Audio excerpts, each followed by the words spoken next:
Welcome to VST news. నేను మహాలక్ష్మి. రామసేతు సంచలన విషయాలు వెల్లడించిన ఇస్రో. శ్రీరాముని చరిత్ర ఎంతో కమనీయం. వాల్మీకి రచించిన రామాయణంలో కంటికి కట్టినట్లు రాశారు.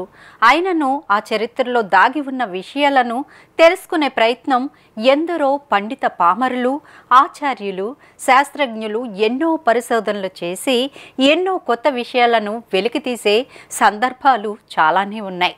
ఆ విధంగా వెలుగులోకి వచ్చిన రామసేతుపై ఎన్నో వాదనలు, ప్రతివాదనలు, వివాదాలకు దారితీశాయి. ఈ విధంగానే ఇస్రో కొత్త విషయాన్ని వెలుగులోకి తీసుకొచ్చిన విషయం ఏమిటో తెలుసుకుందాం. చరిత్రలో జరిగిన విషయాలు తెలుసుకోవడానికి చాలామంది ఇంట్రెస్ట్ని చూపిస్తుంటారు. అలాంటి వాటిలో రామసేతు కూడా ఒకటి.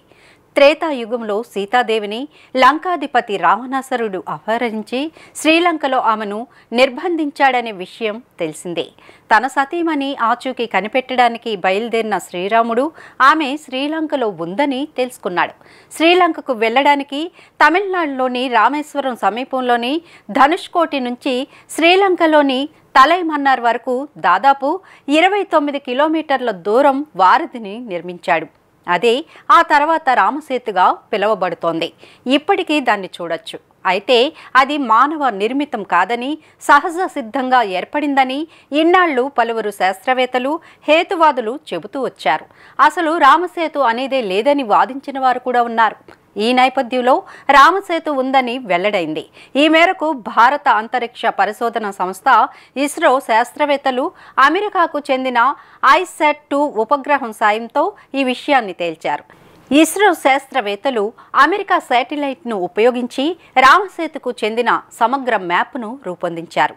10 మీటర్ల రిజల్యూషన్ మ్యాప్ ద్వారా రామసేతు మొత్తాన్ని చూడొచ్చు. కాగా రామసేతులో 99.8% సముద్ర గర్భంలో మునిగి ఉంది.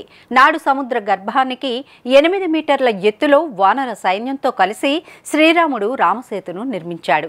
ఇది సున్నపురాయితో నిర్మించిన వారధి కావడం గమనార్హం. ఇస్రో శాస్త్రవేత్తలు అమెరికా శాటిలైట్ ISAT-2 ద్వారా అక్టోబర్ 2018 నుండి అక్టోబర్ 2023 మధ్య 6 సంవత్సరాల వ్యవధిలో రామసేతుకు సంబంధించిన డేటాను సేకరించారు.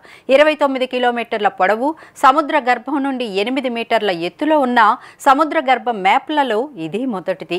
ఇస్రోకు చెందిన Jodhpur, Hyderabad national remote sensing centre శాస్త్రవేత్తలు ఈ విషయాన్ని వివరించారు.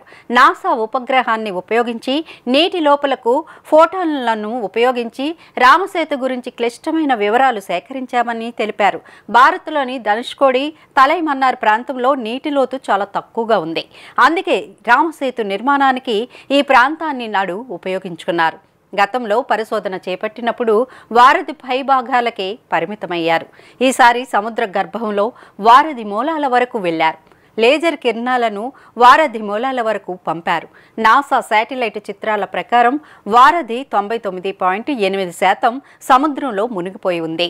ఈ నేపథ్యంలో ఈ మ్యాప్ను రూపొందించేందుకు ఇస్రో శాస్త్రవేత్తలు అమెరికా ఉపగ్రహం నుంచి అధునాతన లేజర్ టెక్నాలజీని ఉపయోగించారు. శాస్త్రవేత్తల బృందం 2-3 మీటర్ల లోతులో గల్ఫ్ ఆఫ్ మన్నార్, పాక్ జలసంధి మధ్య నీటి ప్రవాహానికి అనుకూలంగా ఉన్న 11 ఇరుకైన ఛానళ్లను కనుగొంది. నీటి అడుగున ఉన్న వారధి సున్నపురాయి గుంటల గొలుసుతో తయారు చేయబడింది. క్రీస్తు శకం 9వ శతాబ్దం వరకు పర్షియన్లు ఈ వంతెనను సేతుబంధే అని పిలిచేవారు.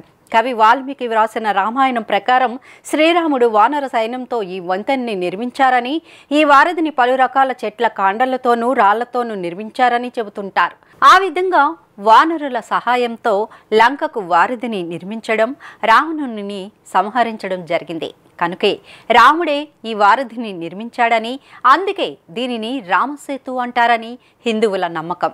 నిరంతర వార్తా స్రవంతి కోసం వీక్షిస్తూనే ఉండండి మీ మా VST news. Please like and subscribe our channel.